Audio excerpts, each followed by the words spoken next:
जय हिंद। मैं सुनील यादव। आज इस वीडियो के माध्यम से एक स्ट्रेटेजी और एक रूपरेखा जो एमपीपीएससी प्रिलिम्स परीक्षा 2025 को लेकर के है, हम लोग आप लोगों के सामने रखने वाले हैं। कुछ बैचेस के बारे में भी जानकारी बता रहे हैं आपको, चाहे मेंस का बैच हो चाहे एमपीपीएससी प्रिलिम्स परीक्षा 2025 का बैच हो। उस विषय वस्तु के बारे में भी बात करेंगे, किस प्रकार से पढ़ना है, क्योंकि सबसे बड़ी चुनौती आपके सामने, जैसे कि आप बोर्ड पर देख पा रहे हो, 80% प्लस जा रहा है कट ऑफ टफेस्ट पेपर में। ठीक है, कुछ लोग फ्रेशर्स हैं, कुछ लोग वेल एक्सपीरियंस हैं। फ्रेशर्स का पता चला निकल जा रहा है, एक्सपीरियंस का रुक जा रहा है।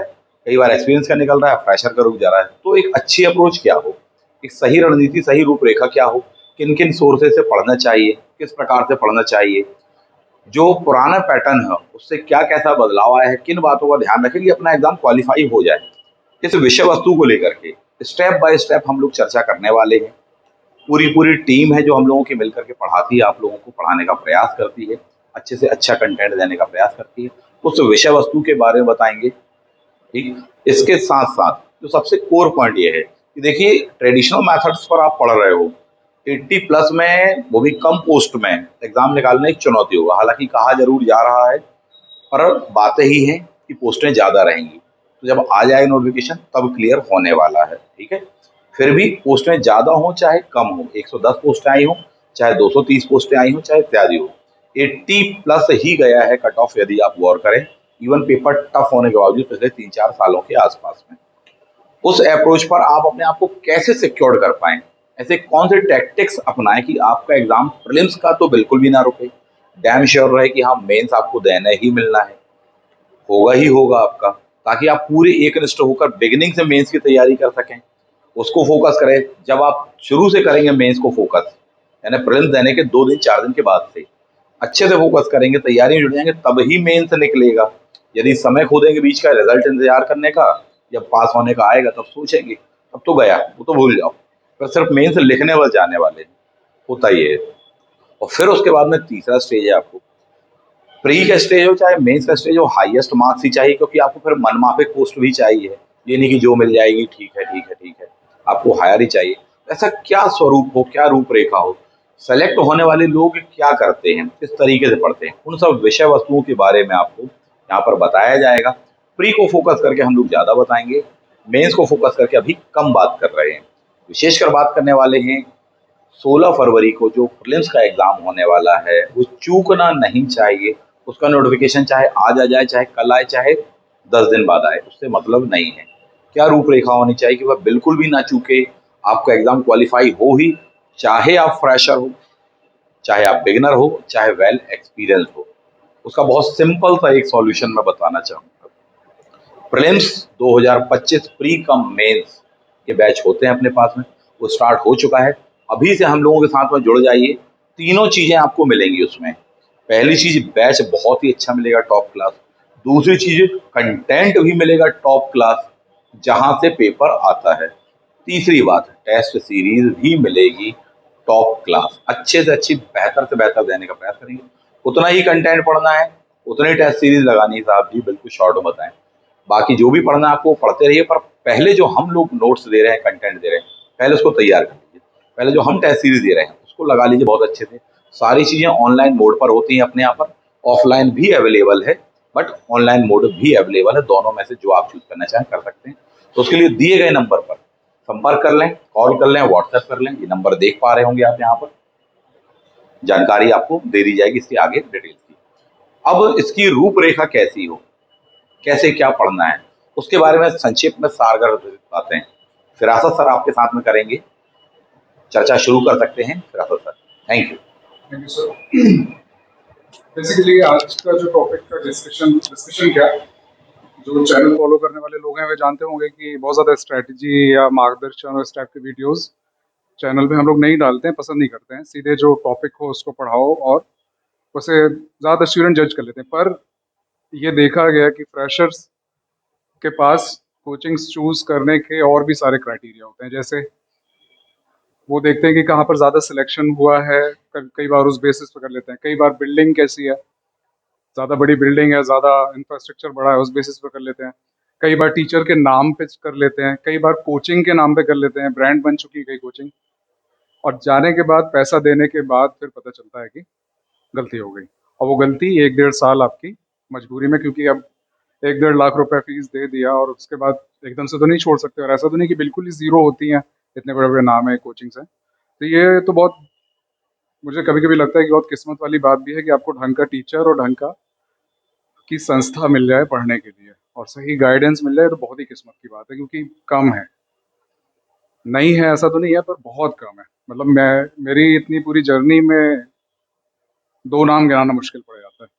बहरहाल, आज का मुद्दा जो निकला है, जो सर के साथ डिस्कशन हुआ, वो इस बेसिस पर निकला, 2 तरह के क्वेश्चन है। पहला कि कोई फ्रेशर आ रहा है, और आप यूट्यूब में देखते होंगे बहुत ज़्यादा इस तरह की पब्लिसिटी है कि हम निकलवाएंगे आपका एमपीपीएससी फ्री। 3 महीने बचे हैं और कोचिंग्स ये दावा कर रही हैं कि हम आपका हाथ पकड़ के फ्री निकलवा देंगे। ऐसे यूट्यूब वीडियोस की कमी तो नहीं है। क्या पॉसिबल है ऐसा? क्या कोई फ्रेशर आए और धड़ धड़ धड़ 3 महीने में फ्री निकाल ले? तो आपकी फीस लेने के लिए तो इसको बोला जा सकता है, और क्या ये पॉसिबल है? दूसरी बात, कुछ एक्सपीरियंस्ड स्टूडेंट्स हैं जिनका एक बार निकल गया, 3 बार दिया है, या 3 बार दिया है, एक बार भी नहीं निकला, तो उनके मन में क्वेश्चन आता है, क्या कि प्री का क्या कोई कोड नहीं है क्या जिसको ब्रेक किया जा सके? क्या ऐसा श्योर शॉट नहीं होता कि इतनी तैयारी हो जाए तो प्री निकल ही जाएगा?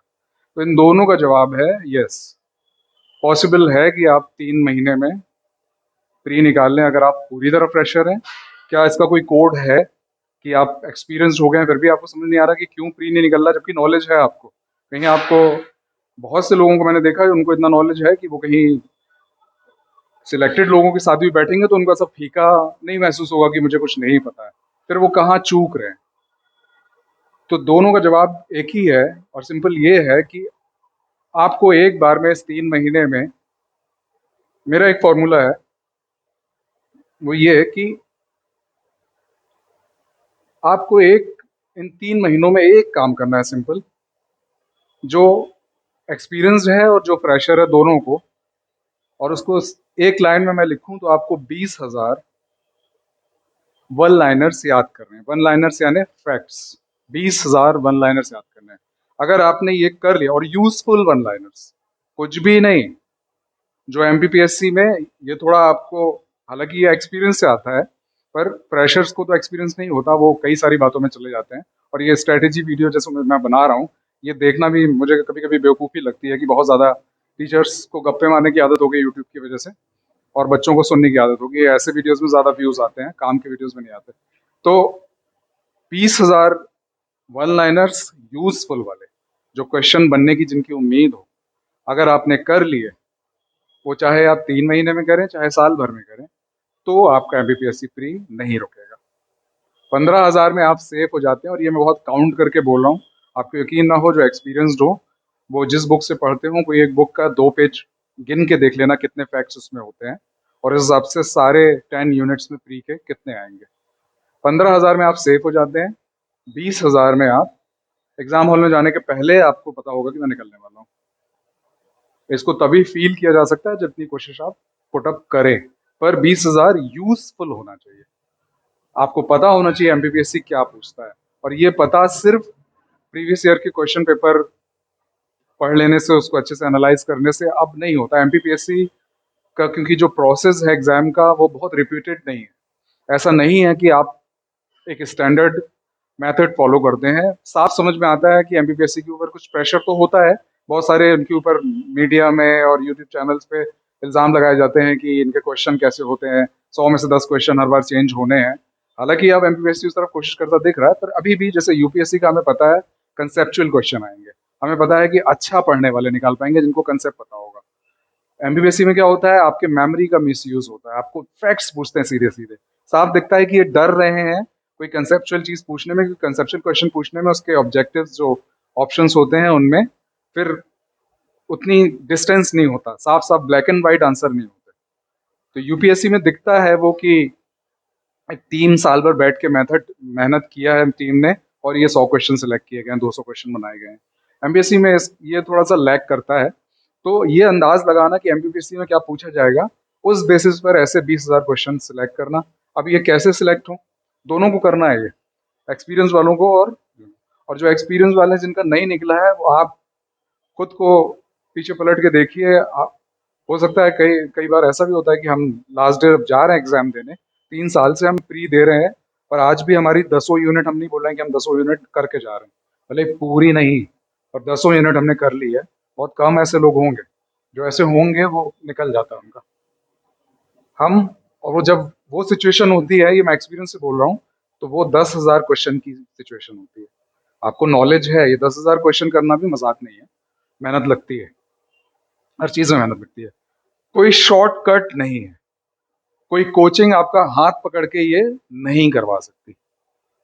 इसलिए जो बोले कि इसका शॉर्टकट क्या है, जो बोले कि शॉर्ट शॉर्ट रास्ता है, वो आपको बेवकूफ बना रहा है, आपकी फीस मांग रहा है वो। ठीक है, तो ये 20,000 क्वेश्चन करने हैं, यूजफुल क्वेश्चन करने हैं। सवाल ही पैदा होता है कि ये कैसे होगा, तो इसके दो रास्ते हैं। एक तो कंसेप्ट के साथ करना है। अगर आपने कंसेप्ट के साथ नहीं किया, यानी कि अकबर कब पैदा हुआ, तो अकबर इस ईयर में पैदा हुआ, ये तो बिल्कुल खड़ा खड़ा फैक्ट हो गया। उससे जुड़ी हुई बातें कि किस राजा के किले में पैदा हुआ था और क्या हालात थे, अगर आपको उसके आजू बाजू का की स्थिति पता है, तो आप कॉन्फिडेंट फील करते हो, और तब आप करके तो 20,000 क्वेश्चन गए हो, पर आपकी 40,000 वाली पोजीशन होती है, क्योंकि आपको, आप चीजों को कनेक्ट करने की कैपेबिलिटी रखते हो। आपको पता होता है कि अकबर पैदा किसी और राजा के यहाँ हुआ था, यानी अपने घर में, तो मतलब उस वक्त मुगल रूल जो था वो पिछड़ा हुआ था, और ऐसी ऐसी सिचुएशन रही होगी, तो इस क्वेश्चन में ये ऑप्शन तो नहीं बैठता। ऐसे कंसेप्चुअली आपको क्लियर होना चाहिए। यहाँ पर इस कंसेप्ट को क्लियर करने में टीचर का रोल आ जाता है। अब ये आपकी किस्मत की बात है कि आपको टीचर ऐसा मिल जाए कि इन 3 महीनों को ऐसा यूटिलाइज कर ले कि कंसेप्ट के साथ, रटाने के साथ आपको इस 20,000 के माइलस्टोन तक पहुंचा दे। एक बात। दूसरी बात ये कि अगर आप सोचें कि मैं सेल्फ स्टडी करूं, तो वो 20,000 यूजफुल क्वेश्चन कैसे मिलेंगे? आप सोचें कि बुक्स आती हैं जिनमें क्वेश्चंस दिए होते हैं, आप उठा के देख लीजिए, लिटरली मैं बता रहा हूं, मतलब अभी तक मैंने सारी बुक्स देखी हुई ऑलमोस्ट, जो मार्केट में अवेलेबल हैं, वन लाइनर्स टाइप की या थोड़ा डिटेल में भी जिनमें होता है, हर पेज में 1 से 2 गलती है, हर पेज में फैक्चुअल गलतियां हैं, या ऐसी गलतियां हैं कि टाइम के साथ अपडेटेड नहीं है। हमारे जैसे टीचर्स ही बनाते हैं वो, और उनका मकसद कुछ बहुत अच्छी क्वालिटी प्रोवाइड करना नहीं होता, उनका मार्केट प्रेशर में टाइम से बुक पब्लिश करना होता है। उन बुक्स को आप फॉलो, मेरे क्वेश्चन गलत हुए हैं, मैंने प्री दिया हुआ था जब, मुझे रटा हुआ था, और मैंने आंखों के सामने दिखने वाला रटा हुआ था, जब मैं लगा के आया पता चला। तो जेन्युइन सोर्स होना चाहिए कि आप अगर पॉलिटी पढ़ रहे हैं तो पता होना चाहिए कि इस एक्ट से पूछा गया है, तो उस एक्ट को डाउनलोड करके टीचर ने आपको बताया हो। अगर कॉन्स्टिट्यूशन का कुछ पढ़ रहे हैं तो कॉन्स्टिट्यूशन के आर्टिकल से आपको पढ़ाया गया हो, और अंदर घुस के पढ़ाया गया हो। यकीन मानिए, डिटेल में पढ़ना शॉर्टकट से आसान होता है, आपको समझ में भी आता है, और आपको मेमोराइज करने में उतना एफर्ट नहीं लगता। तो ऐसी जगह पहुंच जाना, ऐसी कोचिंग में पहुंच जाना, अपने लिए नहीं बोल रहा हूँ मैं, आप किसी भी शहर में हो सकते हैं, और 50 कोचिंग्स और 50 ऑनलाइन नोट्स हैं, और सही जगह सिलेक्ट करना यहाँ पर बहुत रोल प्ले करता है। आपकी डेस्टिनेशन क्या है? ये 20,000 यूजफुल क्वेश्चन, 20,000 ये यूजफुल क्वेश्चन आपने कर लिया तो आपको हो जाएगा। अब कैसे इसको समझा जाए, कैसे, तो एक एग्जाम्पल लेते हैं। मान लो कोई भी एक सब्जेक्ट उठाओ, पॉलिटी, जो ज्योग्राफी करते हैं, मान लो ज्योग्राफी आसान लगता है। ज्योग्राफी में मान लो हमने माउंटेन शुरू किया, पर्वत श्रृंखलाएं हमने इंडिया की शुरू की। अब तो वर्ल्ड ज्योग्राफी आपको नहीं है, हालांकि होना चाहिए। तो उसको कंसेप्चुअली कैसे पढ़ाना चाहिए टीचर को? ये इंडिया का मैप हो गया, सबसे पहले बताना चाहिए यहाँ अफ्रीका था,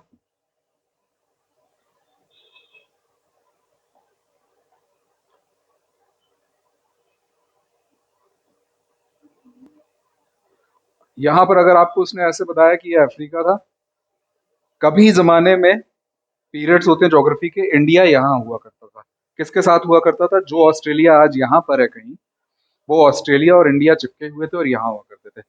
टाइम के साथ हजारों लाखों साल में ये इंडिया मूव करते करते कहाँ, इस डायरेक्शन में बढ़ा।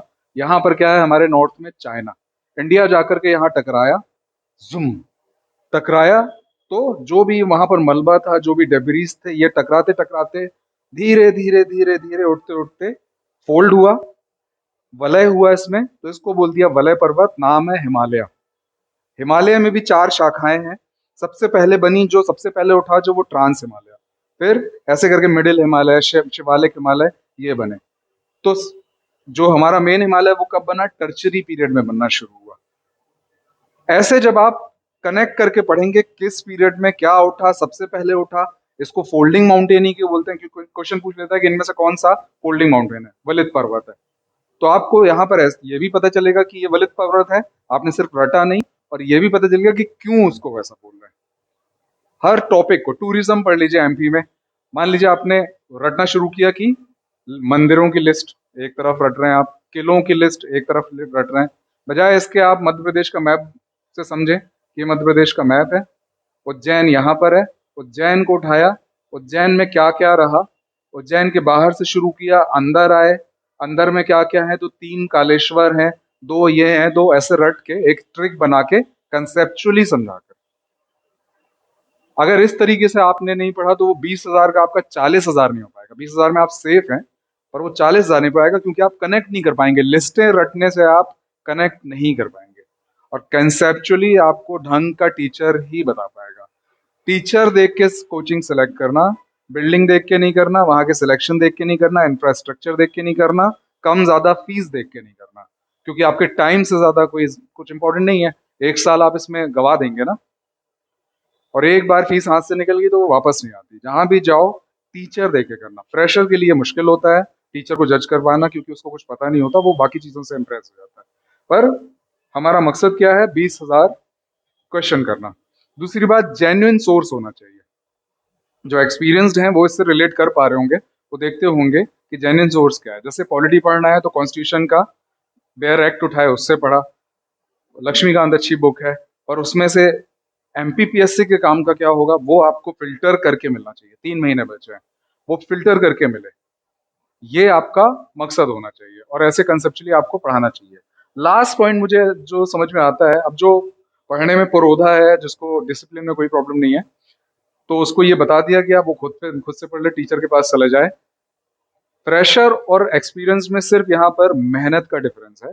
एक्सपीरियंस ने ऑलरेडी कुछ मेहनत लगाई हुई है, उसको थोड़ा और अपने आप को पुश करके इस 20,000 के मार्क तक पहुंचना है। फ्रेशर के लिए पूरा 20,000 का सीखना है। फर्क सिर्फ इतना है कि ये 6 घंटा देगा तो तुम 12 घंटा दे दो। शॉर्टकट कुछ नहीं है मेहनत का, मेहनत तो करनी पड़ेगी। एमपीपीएससी डिप्टी कलेक्टर बना सकता है आपको। अगर आप इस बात की सीरियसनेस को समझते हैं तो फ्री में तो नहीं मिलने वाला आपको। यूट्यूब वीडियो देख के खुश हो सकते हैं आप, फ्री में कुछ नहीं है। 20,000 क्वेश्चन करने में आपके यहाँ का पसीना नीचे से बह जाएगा। 20,000 को कंसेप्ट याद करना कंसेप्चुअली करने में आसान पड़ेगा, पर उसके लिए सही टीचर मिलना चाहिए, ये हो जाना चाहिए। तो लास्ट क्वेश्चन बनता है कि डिसिप्लिन कैसे मेंटेन हो। हर आदमी का बस तो नहीं चलता अपने ऊपर, वरना हमने पहले ही कुछ कर लिया होता। तो मेरे जहन में जैसे 1-2 नाम ही आते हैं कि ऐसा टीचर पकड़ो जो तुम्हारे पीछे पड़ के पढ़ाए। अच्छा, टीचर्स की भी मजबूरी होती है, और खासतौर से जो ज़्यादा प्रोफेशनल कोचिंग्स होती हैं जहाँ ज़्यादा बच्चे होते हैं, हर बच्चा एक से नेचर का नहीं होता, हर बच्चा पढ़ने नहीं आया होता। जो मेरा एक्सपीरियंस है, 100 में से 5 बच्चे पढ़ने आते हैं, सीरियस वाला, सीरियस वाला एग्जाम निकालने वाला।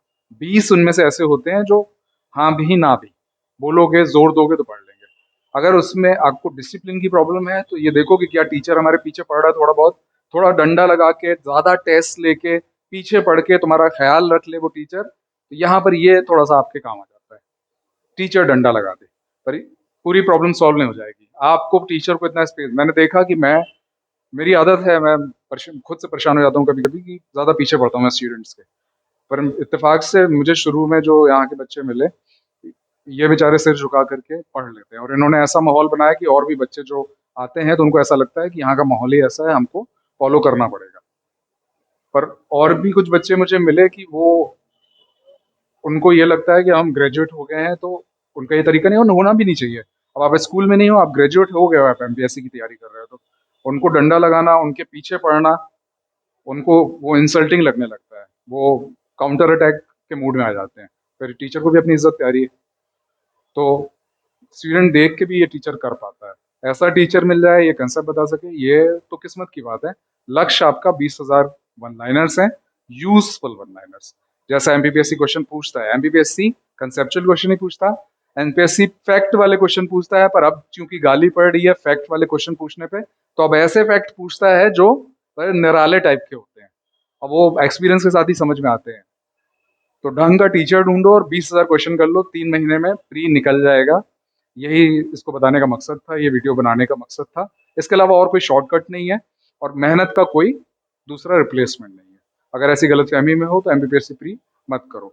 और साथ में इस प्री के साथ एक्सपीरियंस टीचर होगा तो आपका मेंस का भी जो पोर्शन है उसकी भी अप्रोच आपको बताता चलेगा। ये पॉसिबल नहीं होता, ये सच बात है। बड़ी मुश्किल से प्री निकला, उसके बाद 2 महीने का टाइम मिल रहा है, आप मेंस भी एक बार में पढ़ लो।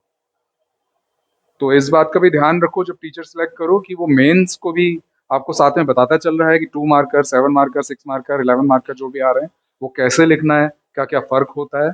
ये 4-5 चीजें जहन में रखो, यही तरीका है, कोई शॉर्टकट नहीं, कोई मेहनत का कोई बदल नहीं। यही मूल मंत्र है, इसी के लिए वीडियो बना था। Thank you so much.